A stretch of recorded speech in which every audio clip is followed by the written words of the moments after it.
Hi guys, it's Claire. Welcome back. Today I am coming at you with another reading wrap-up more than 2 months after my extremely mediocre summer reading slump.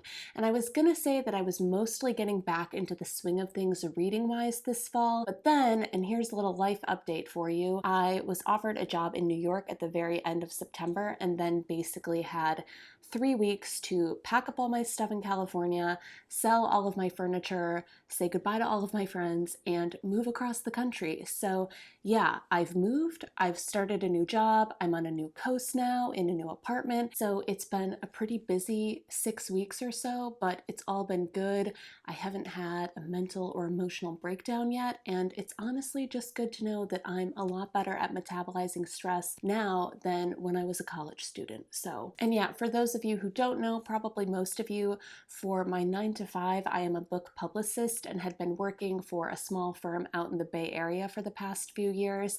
And my new job is another publicity role, but in-house at a major publisher. So that transition from small firm to bigger company has been pretty exciting and pretty fun. And I'm working for an imprint that's doing a lot of cool titles, which is great. And for the most part, I'm feeling less imposter syndrome by the day, which is great. So that's what's been happening with me. And I should also say that part of the reason my reading and reviewing this whole year has been so sporadic is that I was job searching for a little over 6 months, which, as anyone who's been in that position recently will know, can be a fairly time-consuming and emotionally draining process.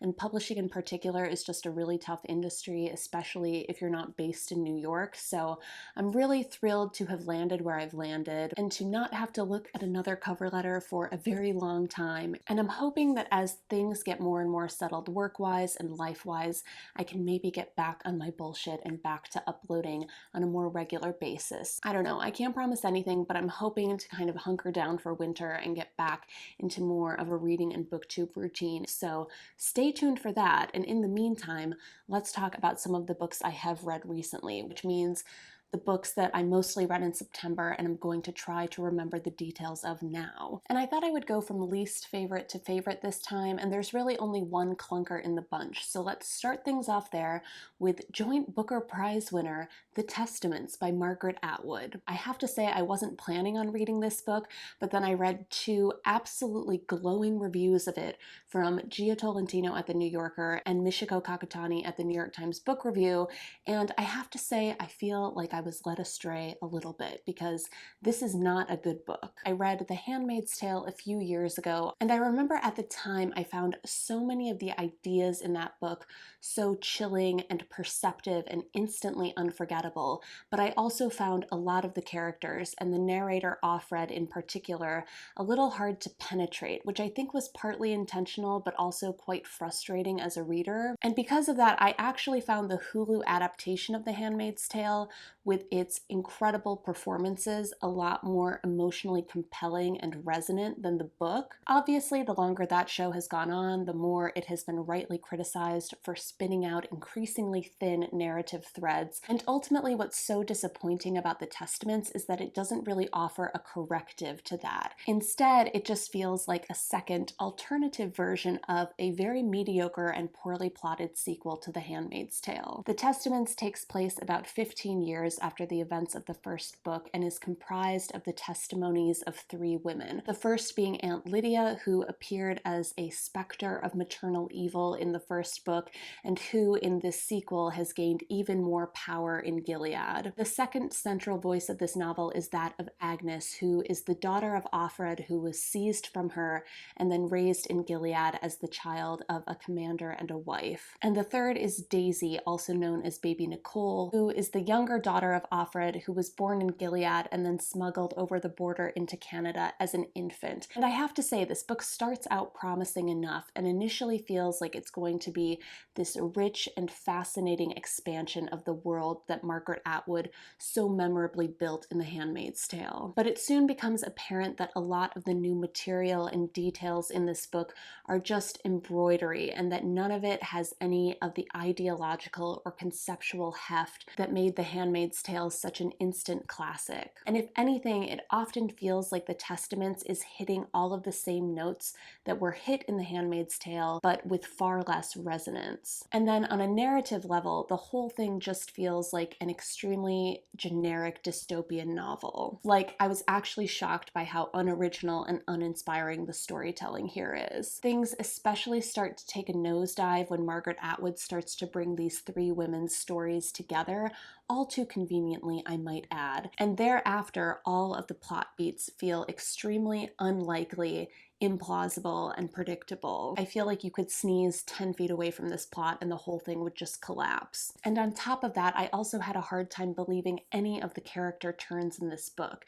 It felt like all of the character development was done in service of the shoddily constructed plot. And then the way that Margaret Atwood completely fumbles any and all emotional payoff in this book is actually like a joke. There are two revelations in this book that should be moments of peak emotional and narrative intensity, and instead, in both instances, the characters involved are just like, oh, okay. It actually like boggles the mind and really feels like Margaret Atwood turned this book in at 11:59 p.m. Next up, I have Parable of the Sower by Octavia E. Butler, and this is her 1993 work of science fiction. This novel opens in Los Angeles in the year 2024 and follows a young woman named Lauren Oya Olamina who lives with her family in the remnants of a gated middle-class community and who is burdened with a kind of hyper-empathy that allows her to feel the pain and sensations of the people she witnesses around her. And Lauren lives in an America that is plagued by environmental catastrophe, social and economic collapse, and the erosion of government. Notably, filtering through the airwaves are reports of an ultra-conservative zealot who is running for president, and he's a figure that at one time might have seemed almost farcical, but who now reads as eerily prescient. Outside the gates of Lauren's neighborhood is a city teeming with homelessness and looting and violent desperation, so much so that when Lauren and her siblings do venture outside the walls, they carry weapons to protect themselves. And when a violent episode does strike her neighborhood, Lauren is forced to flee with the other survivors and begins a long journey up Highway 101. And along the way, Lauren starts preaching the tenets of a belief system she's developed called Earthseed, which is this religion rooted in the idea that humans must one day leave planet Earth and that God itself is change. This was my second Octavia Butler novel, and I liked it, but I also felt about it the way I have felt about the few other sci-fi novels I've read, including The Handmaid's Tale, which is that the ideas are the most interesting part. The ideas in this book are so interesting and perceptive and almost scarily prescient. The landscape of Los Angeles that she paints has this almost apocalyptic feel, and yet at the same time it feels so reminiscent of things that you can see happening in American cities right now, in cities like San Francisco in particular. And I even find some of the core ideas of the Earthseed religion fairly compelling, although I don't find the story of founding a religion and gaining followers particularly riveting. And in general, I think the ideas and themes in this book are far more interesting than the characters or the narrative or even the sentence-by-sentence writing, none of which are particularly memorable. But that isn't to say that I don't recommend this book. I think that has more to do with my own personal reading preferences, and I do think those general ideas and the landscape that Butler lays out for you are so worth considering. So if you want to experience Octavia Butler's third eye for yourself, then I definitely recommend picking up Parable of the Sower sometime. Next up, I have Belonging, A German Reckons with History and Home by Nora Krug. This is a beautifully constructed graphic memoir in which Nora Krug grapples with what it means to be a German today and what it means to live with the legacy and the guilt of coming from a people and a country that birthed the Nazi Party and committed an atrocity as staggering as the Holocaust. And in order to better understand her own identity and where she comes from, Nora Krug traces her family tree on both sides and looks in particular at what her grandparents and great-grandparents were doing and were not doing in the years and decades leading up to the rise of Hitler and Nazism. And the book itself is this really visually striking blend of traditional graphic comic book panels, family photographs, archival material, and then these surprising little bits and pieces of German cultural paraphernalia. And the result is this really painstaking excavation of family history and an exploration of all of the ghosts and guilt and secrets and silence that attended. And accompanying all that stunning visual imagery is this really probing and worried narrative that sometimes feels like a mystery novel that's going to culminate in some grand, absolving revelation. But of course, personal and collective histories are not nearly so neat or so satisfying or so easy to decipher. History only teaches us the lessons that we imbue it with, and so this book is interesting because it never really arrives anywhere. Instead, the whole thing sometimes feels like this massive project of bringing a family photograph into slightly sharper focus. And at this book's best, those tiny revelations can feel enormously meaningful and profound, but it sometimes also feels like Nora Krug has led you and herself down this road with a dead end. So I enjoyed this book a lot and I recommend it, but it didn't quite fully get there in the end for me. And sometimes I did find that the visual imagery of it felt like more of an achievement than the narrative. Next up, I have If You Lived Here, You'd Be Home by Now, Why We Traded the Commuting Life for a Little House on the Prairie by Christopher Ingram, which is a terrible title for a book with a somehow even more terrible cover. But if you can get beyond both of those things, this is a totally delightful memoir about Christopher Ingram, who was a data reporter for the Washington Post and who was being crushed by the daily grind of urban living and his 3-hour round-trip commute when he wrote what he thought would be a harmless piece about the most and least scenic places in the country and proclaimed Red Lake County, Minnesota to be the absolute worst place to live in America. To his surprise, the people of Red Lake County were pissed and started tweeting their displeasure at him before, in a classic show of Minnesota Nice, inviting him to come and see the county for himself. Long story short, Chris Ingram was completely charmed by the northern Minnesota Prairie, and within the year he had moved with his wife and 2 small children to Red Lake Falls, Minnesota, population 1,400. And this is a memoir of their first couple years adjusting to small-town rural life on the prairie, a kind of slightly more rugged North American version of the year of living danishly. And in the grand scheme of things, this book is mostly a trifle, but I just absolutely loved it. And maybe for sentimental reasons, because my entire family on both sides is from Minnesota, and although I grew up in a Wisconsin town of about 10,000 people, almost everything that Chris Ingram talks about in this book reminded me of growing up in small-town upper Midwestern lake country. And while Chris Ingram does highlight all of the ways that life is better and easier out in the middle of nowhere, he mostly avoids a rose-colored glasses view of small-town life. And he notes that the higher levels of trust and safety and neighborliness and civic engagement that you'll find in a place like Red Lake Falls is often correlated with a more homogeneous population. And he wrestles with what it means to live in a place where the majority of the population voted for Trump, and he considers, however briefly, that it probably would have been much harder to move to Red Lake Falls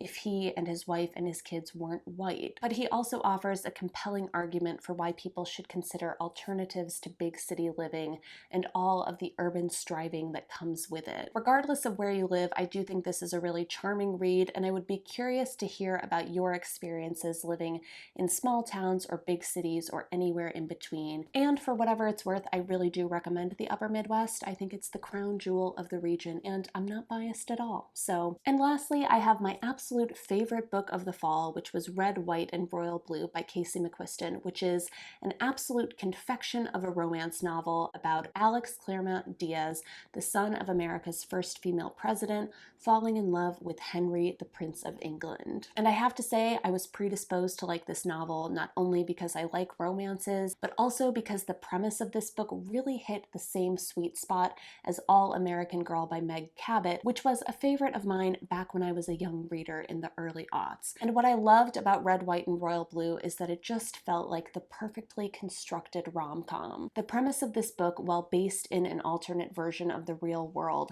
is so high high-flying and focused on characters in these rarefied, celebrity-adjacent positions. And it gives the book this wonderful, escapist, and almost fantastical feel. At the same time, the fact that this is a romance between America's first son and the Prince of England gives this story stakes and points of tension that kind of paradoxically feel more human and believable than the conflicts you normally find in contemporary romance. Questions like, what are the political and diplomatic implications of Alex and Henry dating? Or what is the potential cultural impact of me falling in love with this person? Or even, how do you explore and figure out your own sexuality in the glare of the public eye? Those tensions feel a lot more interesting and less contrived than, oh my god, you're friends with my brother, we can never be together, or whatever. I also think that the characters being in their early 20s made all of the, I don't know, what are we, what is this, feel like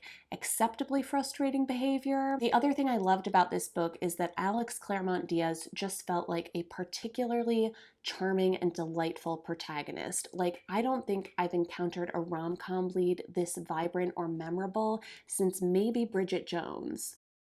He can be self-obsessed and a little shit sometimes, but he can also be incredibly endearing and feels like a real person under all of that snarky peacocking. The downside to that is that Henry, in contrast, feels like a much more generic character, almost a stock Disney prince, if you will, but I still found the dynamic between the two of them really sweet and just like everything I want in a romance novel. I listened to this book on audiobook, and it's the only audiobook that I've ever stayed up late listening to because I was just loving it so much. As a caveat, I should say that I wholeheartedly recommend this book to my friends from college, and one of them, who shall not be named, read it and hated it and texted me, quote, "The sex scenes are so lame. It's clearly written by a woman. It's a little cringe and tries too hard, but also isn't like seriously smutty. I'll finish it, but it's no All-American Girl." And you know, fair enough. I do have to say that I read romances more for the romance and less for the smut, just because I find most sex in literature to be cringy and not particularly realistic. But if you have higher standards for that kind of thing than I do,